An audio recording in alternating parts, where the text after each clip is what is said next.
Hi friends, ಬಿಸಿ expert YouTube ಚಾನಲ್ಗೆ ನಿಮಗೆಲ್ಲರಿಗೂ ಸ್ವಾಗತ. ಸೊ ಇವತ್ತಿನ ವಿಡಿಯೋದಲ್ಲಿ ಏನ್ ಡಿಸ್ಕಸ್ ಮಾಡೋಣ ಅಂತಂದ್ರೆ convert postfix expression to prefix expression. So ಯಾವ ರೀತಿಯಾಗಿ ನಾವು ಪೋಸ್ಟ್ ಫಿಕ್ಸ್ ಇಂದ ಪ್ರಿಫಿಕ್ಸ್ ಎಕ್ಸ್ಪ್ರೆಷನ್ ನ ಕನ್ವರ್ಟ್ ಮಾಡ್ತೀವಿ ಅನ್ನೋದನ್ನ ಇವತ್ತಿನ ವಿಡಿಯೋದಲ್ಲಿ ನೋಡೋಣ. ಸೊ ಪ್ರೀವಿಯಸ್ ವಿಡಿಯೋಗಳಲ್ಲಿ ಏನ್ ಮಾಡಿದ್ವಿ ನಾವು, ಇನ್ಫಿಕ್ಸ್ ಇಂದ ಪೋಸ್ಟ್ ಫಿಕ್ಸ್ ಆಗಿರ್ಬೋದು, ಪೋಸ್ಟ್ ಫಿಕ್ಸ್ ಇಂದ ಪ್ರಿಫಿಕ್ಸ್ ಆಗಿರ್ಬೋದು, ಪ್ರಿಫಿಕ್ಸ್ ಇಂದ ಇನ್ಫಿಕ್ಸ್ ಆಗಿರ್ಬೋದು, ಈ ರೀತಿಯಾದಂತಹ ಕನ್ವರ್ಷನ್ಸ್ ಅನ್ನ ನೋಡಿದ್ವಿ. ಇವತ್ತಿನ ವಿಡಿಯೋದಲ್ಲಿ ಏನ್ ನೋಡೋಣ, ಪೋಸ್ಟ್ ಫಿಕ್ಸ್ ಇಂದ ಪ್ರಿಫಿಕ್ಸ್ ಎಕ್ಸ್ಪ್ರೆಷನ್ ನ ಯಾವ ರೀತಿ ಕನ್ವರ್ಟ್ ಮಾಡ್ತೀವಿ ಅನ್ನೋದನ್ನ ನೋಡೋಣ. So A B minus DE plus F multiplication subtract. So ಇದನ್ನ ಏನ್ ಮಾಡ್ಬೇಕು, ಪೋಸ್ಟ್ ಫಿಕ್ಸ್ ದಲ್ಲಿ ಐತಿ, ನಾವೇನ್ ಮಾಡ್ಬೇಕು, ಪ್ರಿಫಿಕ್ಸ್ ಗೆ ಕನ್ವರ್ಟ್ ಮಾಡ್ಬೇಕು. ಸೊ ನಾ ಎಲ್ಲಾ ವಿಡಿಯೋಸ್ ದಲ್ಲಿ ಏನ್ ಮಾಡೀನಿ, ಕನ್ವರ್ಷನ್ ಆದ ವಿಡಿಯೋಸ್ ದಲ್ಲಿ ಸಿಂಪ್ಲೆಕ್ಸ್ ಮೆಥಡ್ ಅನ್ನು ಯಾವ ರೀತಿಯಾಗಿ ಯೂಸ್ ಮಾಡಬೇಕು, ಯೂಸಿಂಗ್ ಅ ಸ್ಟ್ಯಾಕ್ ಅನ್ನು ನೀವು ಯಾವ ರೀತಿ ಯೂಸ್ ಮಾಡಬೇಕು ಅನ್ನೋದನ್ನ ಹೇಳ್ಕೊಟ್ಟಿನಿ. ಸೊ ನಿಮ್ಗೆ ಯಾವ್ದು ಕಂಫರ್ಟೇಬಲ್ ಅನ್ಸುತ್ತಾ, so you can go through that. So what is postfix? If the operator is placed on the after the operand, so that expression is called as postfix expression. So what is prefix expression then? So prefix expression means if the operator is placed before the operand, then it is called as prefix expression. So postfix ಅಂದ್ರೆ ಏನು, prefix expression ಅಂದ್ರೆ ಏನ್ ಮಾಡೀನಿ, detail ಆಗಿ video ಮಾಡೀನಿ. So ಅದನ್ನ ಏನ್ ಮಾಡಿ ನೀವು ವಾಚ್ ಮಾಡಿ ಈ ವಿಡಿಯೋನ ನೋಡಿ. postfix ಅಂತಂದ್ರೆ ಏನು, ಆಪರೆಂಡ್ ಇರುತ್ತಾ, ಸೊ ಅದಾದ್ಮೇಲೆ ಆಪರೇಟರ್ ಬಂತಂದ್ರೆ ಅದಕ್ಕೆ ಏನಂತೀವಿ ನಾವು, ಪೋಸ್ಟ್ ಫಿಕ್ಸ್ ಅಂತ ಕರಿತೀವಿ. ಸೊ ಪ್ರಿಫಿಕ್ಸ್ ಅಂದ್ರೆ ಏನು ಇರಬೇಕು, ಆಪರೆಂಡ್ ಇರಬೇಕು. ಸೊ ಆಪರೆಂಡ್ ಮುಂಚೆ ಏನಿರ್ಬೇಕು, ಆಪರೇಟರ್ ಇರಬೇಕು.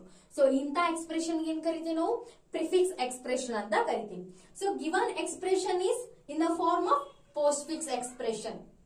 V have to convert this expression for prefix. ನಾವೇನ್ ಮಾಡ್ಬೇಕು, ಕೊಟ್ಟಿರುವ ಎಕ್ಸ್ಪ್ರೆಷನ್ ಎದುರಾಗೈತಿ, ಪೋಸ್ಟ್ ಫಿಕ್ಸ್ ದಾಗೈತಿ, ರೈಟ್. ಸೊ ಆ ಪೋಸ್ಟ್ ಫಿಕ್ಸ್ ಎಕ್ಸ್ಪ್ರೆಷನ್ ನಾವು ಎದ್ರಾಗ ಕನ್ವರ್ಟ್ ಮಾಡ್ಬೇಕು, ಪ್ರಿಫಿಕ್ಸ್ ದಾಗ ಕನ್ವರ್ಟ್ ಮಾಡ್ಬೇಕು. ಸೊ ನೋಡೋಣ ಯಾವ ರೀತಿ ಕನ್ವರ್ಟ್ ಮಾಡ್ತೀವಿ. ಸೊ ಎಕ್ಸ್ಪ್ರೆಷನ್ ಏನ್ ಮಾಡಿ, ಡಿವೈಡ್ ಮಾಡಿ. ಸೊ ಯಾವ ರೀತಿ, ಸೊ ಫಸ್ಟ್ ಏನ್ ಮಾಡ್ಬೇಕು, ಎ ಬಿ ಮೈನಸ್ ಮಾಡಿ, A B minus, next D E plus, ಅಂದ್ರೆ ನಿಮ್ಗೆ ಕನ್ವರ್ಟ್ ಮಾಡ್ಲಿಕ್ಕೆ ಈಸಿ ಆಗುತ್ತೆ. Next F single F multiplication division ಆಯ್ತು. ಸೊ ಇವಾಗ ನಾ ಏನ್ ಮಾಡ್ಬೇಕು, ಪ್ರಿಫಿಕ್ಸ್ ಗೆ ಕನ್ವರ್ಟ್ ಮಾಡ್ಬೇಕು. ಸೊ ಪ್ರಿಫಿಕ್ಸ್ ಅಂದ್ರೇನು, minus A B, next plus D E, ಇದು F as it is. So ಈ ಮಲ್ಟಿಪ್ಲಿಕೇಶನ್ ಏನ್ ಬರ್ತಾ, ಇಲ್ಲಿ ಬರ್ತ, ಈ ಸಬ್ಟ್ರಾಕ್ಟ್ ಏನ್ ಬರ್ತಾ, ಇಲ್ಲಿ ಬರ್ತ. ಸೊ ಈ ರೀತಿ ಏನಾಯ್ತಿದು, ಕನ್ವರ್ಟ್ ಆಯ್ತು. ಇಷ್ಟೇ ಸಿಂಪಲ್ ಆಗಿರುತ್ತೆ, ನೀವು ತುಂಬಾ ಕನ್ಫ್ಯೂಸ್ ಮಾಡ್ಕೊಂತೀರಿ. ಸೊ ಇಲ್ಲಿ ನೀವು ಡೈರೆಕ್ಟ್ ಆಗಿ ಮಾಡಕ್ ಹೋದ್ರ ಇಲ್ಲೇನು ಕರೆಕ್ಟ್ ಮಾಡ್ತೀರಿ, ಇಲ್ಲಿ ನೀವು ಮಲ್ಟಿಪ್ಲಿಕೇಶನ್ ಏನ್ ಮಾಡ್ತೀರಿ, ಕನ್ಫ್ಯೂಸ್ ಆಗುವಂತ ಚಾನ್ಸಸ್ ಇರುತ್ತೆ. ಸೊ ಹಂಗಾಗಿ ಮಾಡಿ, ಕೊಟ್ಟಿರುವಂತ ಲಾಂಗ್ ಎಕ್ಸ್ಪ್ರೆಷನ್ ಏನ್ ಮಾಡಿ, ಬ್ರೇಕ್ ಮಾಡಿ, ಸ್ಮಾಲ್ ಎಕ್ಸ್ಪ್ರೆಷನ್ ಕ್ರಿಯೇಟ್ ಮಾಡಿ, ಅದರಿಂದ ಏನ್ ಮಾಡಿ ನೀವು ಯಾವ ರೀತಿ ಇನ್ನೂ ಈಸಿಯಾಗಿ ನೀವೇನ್ ಮಾಡ್ಬೋದು, ಕನ್ವರ್ಟ್ ಮಾಡ್ಬೋದು. This is a simplex method. So how we go through, this is a simplex method, right? So ನಾವೇನ್ ಮಾಡೋಣ, ಯೂಸಿಂಗ್ ಸ್ಟ್ಯಾಕ್ ಎಕ್ಸ್ಪ್ರೆಷನ್ ನ ಯೂಸ್ ಮಾಡಿ, ಯೂಸಿಂಗ್ ಸ್ಟ್ಯಾಕ್ ಯಾವ ರೀತಿ ನಾವೇನ್ ಮಾಡ್ತೀವಿ, ಎಕ್ಸ್ಪ್ರೆಷನ್ ನ ಕನ್ವರ್ಟ್ ಮಾಡ್ತೀವಿ ಅನ್ನೋದನ್ನ ನೋಡೋಣ. So using the stack method we have to convert postfix expression to prefix expression for this particular example. So first ಏನ್ ಮಾಡತ್ತೀವಿ ನಾವು, ಎ ನ ರೀಡ್ ಮಾಡತ್ತೀವಿ, ರೈಟ್.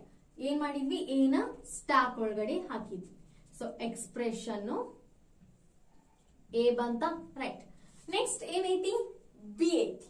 ಸೊ ಬಿ ನು ಏನ್ ಮಾಡಿದ್ವಿ ನಾವು, ಸ್ಟಾಕ್ ಒಳಗಡೆ ರೀಡ್ ಮಾಡಿದ್ವಿ, ಸ್ಟಾಕ್ ಒಳಗಡೆ ಪುಷ್ ಮಾಡಿದ್ವಿ, ಎಕ್ಸ್ಪ್ರೆಷನ್ ಬಿ ಬಂತು. ನೆಕ್ಸ್ಟ್ ಏನೈತಿ, ಸಬ್ಟ್ರಾಕ್ಟ್ ಐತಿ. ಸೊ ಸಬ್ಟ್ರಾಕ್ಟ್ ರೀಡ್ ಮಾಡಿದ್ವಿ, ಸ್ಟಾಕ್ ಒಳಗಡೆ ಪುಷ್ ಮಾಡಿದ್ವಿ, ರೈಟ್. ಸೊ ಈಗ ಏನ್ ಮಾಡ್ಬೇಕು, ಪ್ರಿಫಿಕ್ಸ್ ಇಲ್ಲಿ ಯಾವ ಎಕ್ಸ್ಪ್ರೆಷನ್ ಐತಿ ನೋಡ್ಬೇಕು. ಸೊ ಸೇಮ್ ಎಕ್ಸಾಂಪಲ್ ನಾನು ಏನ್ ಮಾಡಿದ್ದೆ, ಪ್ರೀವಿಯಸ್ ವಿಡಿಯೋದಲ್ಲಿ ಪೋಸ್ಟ್ ಫಿಕ್ಸ್ ಕನ್ವರ್ಟ್ ಮಾಡಿದ್ದೆ. ಸೊ ಸೇಮ್ ಎಕ್ಸಾಂಪಲ್ ನ ಏನ್ ಮಾಡತ್ತೀನಿ, ಪ್ರಿಫಿಕ್ಸ್ ತಗೊಳತ್ತೀನಿ. ಸೊ ಇಲ್ಲಿ ಚೆಕ್ ಮಾಡ್ಬೇಕು, ನಾವು ಪೋಸ್ಟ್ ಫಿಕ್ಸ್ ದಾಗ ಮಾಡತ್ತೀವಿ, ಪ್ರಿಫಿಕ್ಸ್ ದಾಗ ಮಾಡತ್ತೀವಿ. ಸೊ ಪ್ರಿಫಿಕ್ಸ್ ದಾಗ ಮಾಡತ್ತೀವಿ, ಸೊ ಅಂದ್ರೆ ಏನ್ ಮಾಡ್ಬೇಕು, ಫಸ್ಟ್ ಆಪರೇಟರ್ ಇರ್ಬೇಕು, ಆಮೇಲೆ ಆಪರೆಂಡ್ ಇರ್ಬೇಕು, ರೈಟ್. ಸೊ ಏನಾಯ್ತು, ಇದು ಎಕ್ಸ್ಪ್ರೆಷನ್ ಏನ್ ಬಂತು ನಮ್ ಕಡೆ, ಸಬ್ಟ್ರಾಕ್ಟ್ ಎ ಬಿ ಬಂತು, ಗೊತ್ತಾಯ್ತು. ನೆಕ್ಸ್ಟ್ ಸಬ್ಟ್ರಾಕ್ಟ್ ಆದ್ಮೇಲೆ ಏನೈತಿ, ಡಿ ಐತಿ. ಡಿ ನ ರೀಡ್ ಮಾಡಿದ್ವಿ, ಸ್ಟಾಕ್ ಒಳಗಡೆ ಪುಷ್ ಮಾಡಿದ್ವಿ, ಡಿ ಆಯ್ತು. ಡಿ ಆದ್ಮೇಲೆ ಏನೈತಿ, ಇ ಐತಿ. ಸೊ ಏನ್ ಮಾಡಿದ್ವಿ, ಇ ನ ರೀಡ್ ಮಾಡಿದ್ವಿ, ಸ್ಟಾಕ್ ಒಳಗಡೆ ಪುಷ್ ಮಾಡಿದ್ವಿ. ಸೊ ಡಿ ಆದ್ಮೇಲೆ ಏನೈತಿ, again we have get a operator plus ಐತಿ. So plus. ಸೊ ಇದ್ರದ್ದು ಏನ್ ಬರುತ್ತಾ ಇಲ್ಲಿ ಎಕ್ಸ್ಪ್ರೆಷನ್ ಫಾರ್ಮ್ ಆಗತೈತಿ ಪ್ಲಸ್. ಇಲ್ಲೇನಂತು minus A B. So as it is ಇಲ್ಲೇನ್ ಬಂತು ಪ್ಲಸ್ ಡಿಇ ಬಂತು. ಏನ್ ಬಂತು ಇಲ್ಲಿ ಡಿಇ ಬಂತು. ರೈಟ್. ನೆಕ್ಸ್ಟ್ ಏನೈತಿ ಎಫ್ ಐತಿ. Again we have to read the F character and we have to push in the stack. Stack ಒಳಗಡೆ ಎಫ್ ನ ಪುಷ್ ಮಾಡಿದ್ವಿ. ಪುಷ್ ಮಾಡಿದ್ಮೇಲೆ ಏನ್ ಬಂತು ಮಲ್ಟಿಪ್ಲಿಕೇಶನ್ ಬಂತು. ಸೊ ಇಲ್ಲೇನಾಯ್ತು ಮಲ್ಟಿಪ್ಲಿಕೇಶನ್ ಪರ್ಫಾರ್ಮ್ ಆಯ್ತು.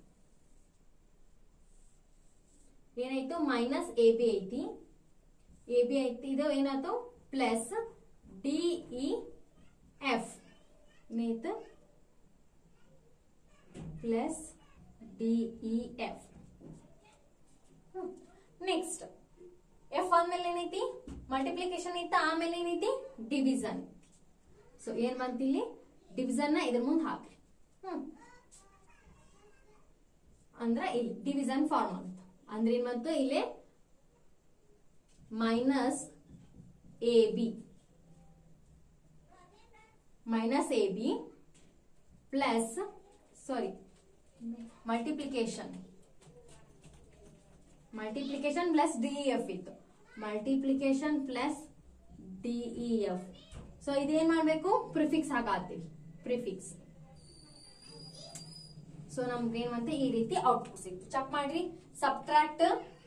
Division, subtract, A B, multiplication plus DF.